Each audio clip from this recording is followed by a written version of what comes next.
یہ مجھے بتاؤ کہ ابو بکر کو نماز سے ہٹایا گیا ہے امامت جماعت سے یا اس کو نماز پہ نصب کیا گیا؟ تو مجھے پھر یہ بتائیں کہ حضرت امیر معاویہ رضی اللہ تعالیٰ عنہ کی خلاف تلوار اٹھانے کی ایسی کیا وجہ پیش آئی؟ دوسری، حضرت عائشہ رضی اللہ تعالیٰ عنہ کے خلاف تلوار کیوں اٹھائی؟ تیسرا، حضرت زبیر رضی اللہ تعالیٰ عنہ کے خلاف تلوار کیوں اٹھائی؟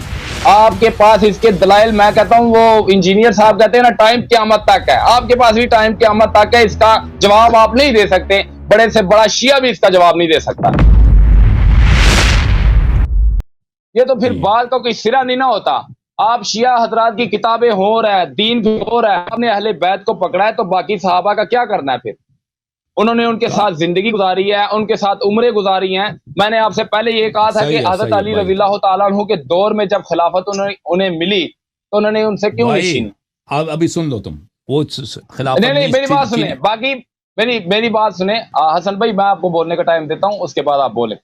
میں نے آپ سے کہا تھا کہ حضرت ابو بکر صدیق رضی اللہ تعالیٰ عنہ، عمر فاروق، عثمان تعالیٰ عنہ کو خلافت ملی، اب باطل ہے۔ تو جب باطل تھی تو نبی علیہ الصلوۃ حضرت علی رضی اللہ تعالیٰ عنہ، حضرت عمر فاروق رضی اللہ تعالیٰ عنہ کی عمر میں چیف جسٹس رہے، حضرت ابو بکر صدیق رضی اللہ تعالیٰ عنہ کی حضرت ابو بکر صدیق رضی اللہ تعالیٰ عنہ کی خلافت میں بھی چیف جسٹس رہے۔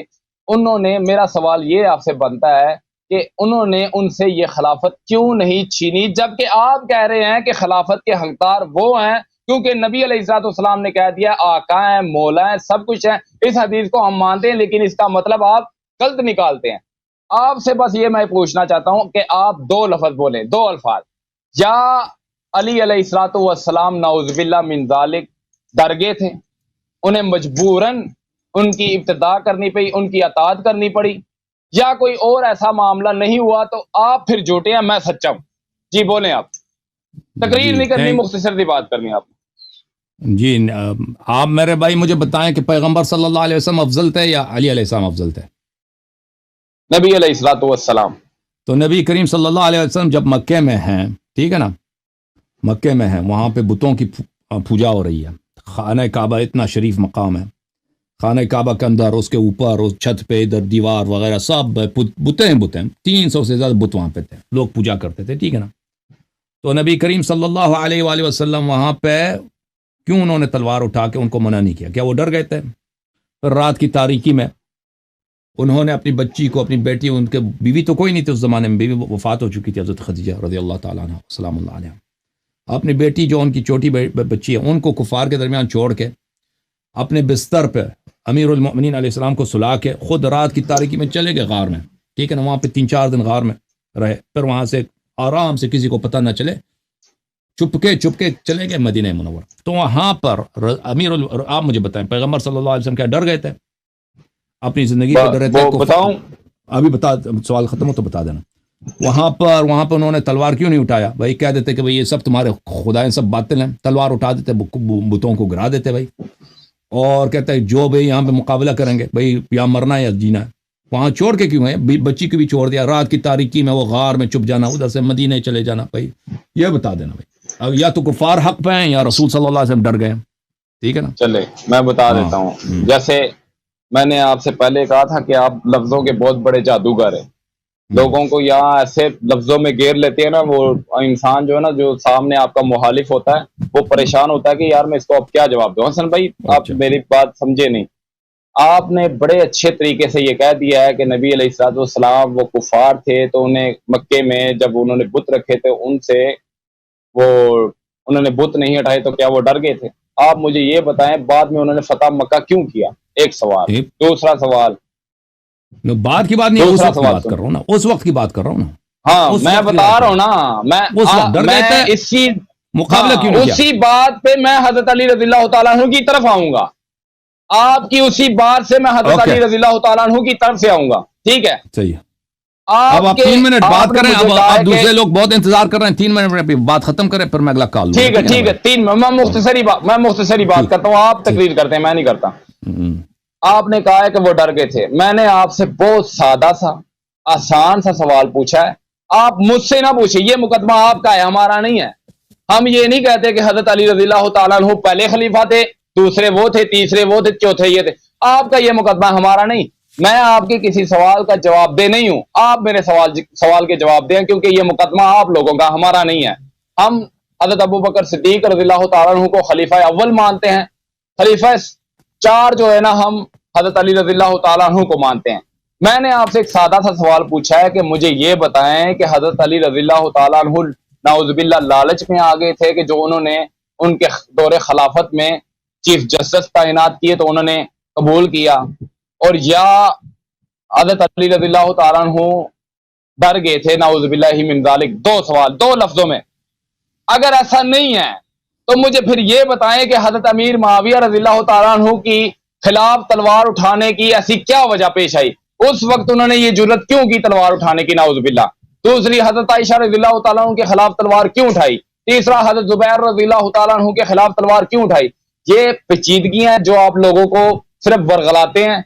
آپ کے پاس اس کے دلائل، میں کہتا ہوں وہ انجینئر صاحب کہتے ہیں نا ٹائم قیامت تک ہے، آپ کے پاس بھی ٹائم قیامت تک ہے، اس کا جواب آپ نہیں دے سکتے، بڑے سے بڑا شیعہ بھی اس کا جواب نہیں دے سکتا۔ جی بولیں اب آپ۔ اوکے، تھینک یو سر، بہت مہربانی۔ آپ جواب آن لائن سن لیں۔ جواب اس کا یہ ہے کہ امیر المؤمنین علیہ الصلوۃ والسلام نے ابو بکر سے عمر کے خلاف کیوں تلوار نہیں اٹھایا؟ اس لیے اسی وجہ سے کہ رسول پاک صلی اللہ علیہ وسلم جب مکے میں تھے تو کفار مکہ کے خلاف انہوں نے تلوار نہیں اٹھایا، جب مدینہ آئے تو انہوں نے تلوار اٹھایا۔ تو ایسی کون سی بات ہے؟ مکہ میں تلوار نہیں اٹھا رہے بھائی، مدینہ جب آ رہے ہیں تو تلوار اٹھا رہے ہیں۔ ابو سفیان کے قافلے بھائی ان کو اٹھا کے لے کے جا رہے ہیں اور وہاں پہ جہاد کا حکم دے رہے ہیں۔ مکے میں کوئی جہاد کا حکم نہیں دے رہے۔ وجہ کیا ہے؟ وجہ اس کی یہ ہے کہ جب تک وہ مکے میں تھے ان کے پاس کوئی اتنا طاقت نہیں تھا، ان کے پاس کوئی اتنے نہیں تھا، لشکر نہیں تھا، لوگ اتنے پاس نہیں تھے کہ ان کے کفار کا مقابلہ ہو سکے۔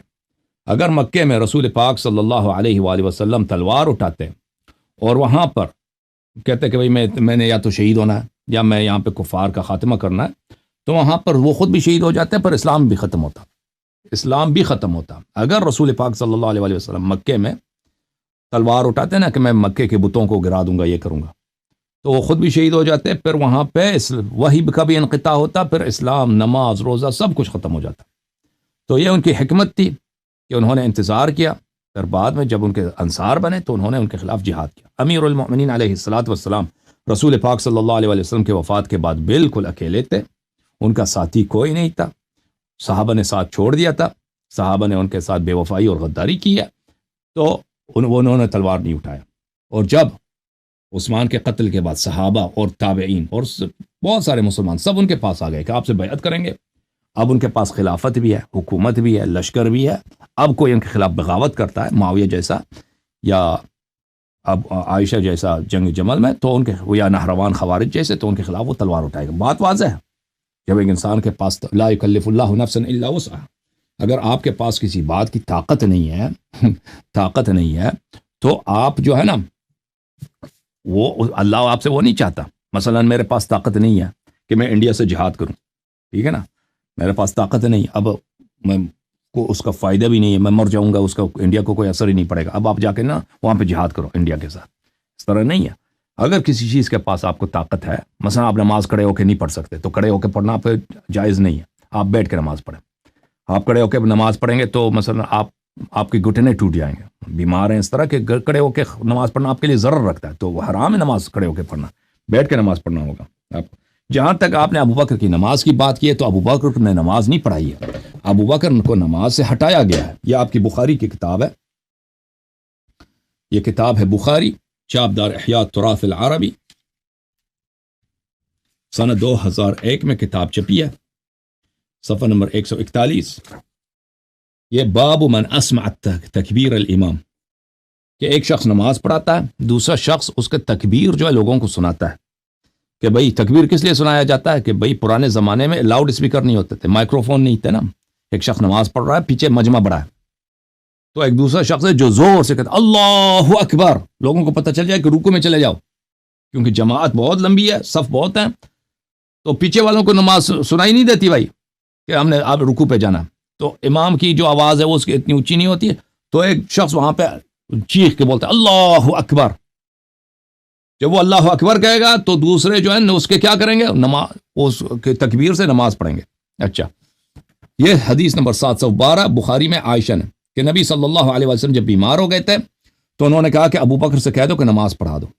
میں نے کہا ان کو رونا آئے گا، تو انہوں نے کہا انکن صواحب یوسف، انہوں نے مجھ سے کہا کہ آپ تو یوسف کی صاحبہ ہیں۔ اب آپ سوچ لینا، اپنے مولوی سے پوچھ لینا بھائی صوفی صاحب کہ یوسف کی صاحبہ کیا سچی تھی یا جھوٹی، یوسف کی صاحبہ کیا مومنہ تھی یا منافقہ، یہ آپ تو اپنے مولویوں سے پوچھ لینا۔ اور نبی کریم صلی اللہ علیہ وسلم کا کلام سچ ہوتا ہے، جھوٹ ہی نہیں ہوتا، یہ آپ کی بخاری میں ہے، ٹھیک ہے نا، اسی حدیث میں جس میں آپ نے کہا کہ ابو بکر نماز پڑھا دے۔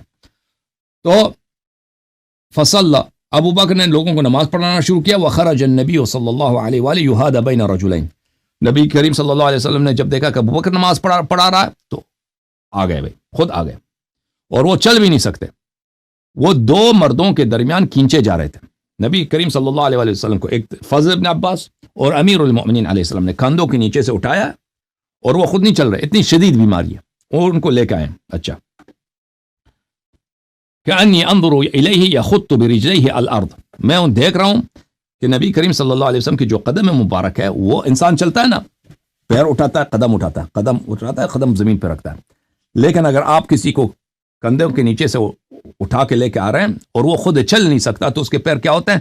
زمین پہ لکیر بناتی ہیں، اس کے پیر زمین پہ خط بناتی ہیں، لکیر بناتی ہیں، ٹھیک ہے نا، کیونکہ آپ اس کو کھینچ کے لا رہے ہیں، اٹھا کے اس کے پیر زمین سے ٹچ ہوتے ہیں تو زمین پہ لکیر بن جاتی ہیں۔ تو عائشہ کہتی ہے کہ میں نے دیکھا کہ رسول پاک صلی اللہ علیہ وسلم کو دو آدمیوں نے بازو کے نیچے سے پکڑا ہوا ہے، اٹھا کے لے کے آ رہے ہیں، اور ان کے پیر جو ہے زمین پہ خط بنا رہی ہیں، خط بنا رہا، ٹھیک ہے نا، اچھا، خط بنا رہا، یخط فلما رآہ ابو بکر ذهب يتأخر فاشار الیہ، ابو بکر کو جب رسول پاک صلی اللہ علیہ وسلم نے جب تشریف لائے تو ابو بکر پیچھے جانے لگا، پیچھے چلا گیا کہ میں اس کا جو جہاں پہ صف میں اس کا اپنی جگہ وہاں پہ چلا گیا، چلنے لگا۔